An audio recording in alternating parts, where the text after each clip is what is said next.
কে আছো বাঁচাও, আমার ঘরে আগুন ধরে গেছে, গ্যাস সিলিন্ডার বাঁচতে হবে, কে আছে বাঁচাও, দেখি এটা হইতে দি। আমার পাও ভাঙা, আমি পালাতেও পারবো না, কে আছো, কেউ কি আমার আওয়াজ শুনতে পাচ্ছ?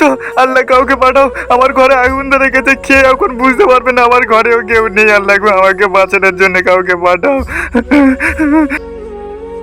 আরে সাইন, ওই দেখো ওই বাড়ি থেকে ধোঁয়া বেরোচ্ছে। হ্যাঁ সত্যি তো, চলো কাছে গিয়ে দেখি তো কি হয়েছে বিষয়টা। হ্যাঁ ওই তো ধোঁয়া বেরোচ্ছে, বাড়িতে কি কেউ নেই নাকি? আগুন ধরে গেছে মনে হয়। কি হবে এখন?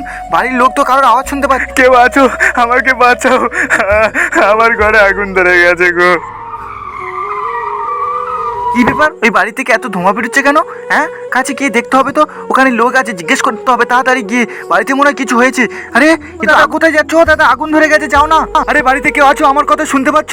আরে আমার কথা কেউ শুনতে পাচ্ছ? দরজা দেওয়া তো, দেখি এর ভিতরে কি হচ্ছে, জানলা দিয়ে ইয়া। হ্যাঁ আরে ও তো হাসান তো। আরে আগুন ধরে গেছে, আমাকে এখন তাড়াতাড়ি যেতে হবে কিছু। আরে ভাই তোমরা একটু ওখান থেকে ঘটে যাও, আমি গাড়িটা ঘুরিয়ে দরজাটা তাড়াতাড়ি ভাঙতে হবে। দেখি গিয়ারটা স্টার্ট দিয়ে।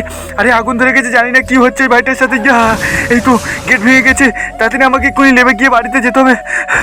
আরে ভাই ভাই তুই আর কাঁদি না, ভয় পাই না, তোকে আমি বাঁচাচ্ছি, চ আমার কোলে ওঠ, তোকে নিয়ে আমি বাইরে যাচ্ছি।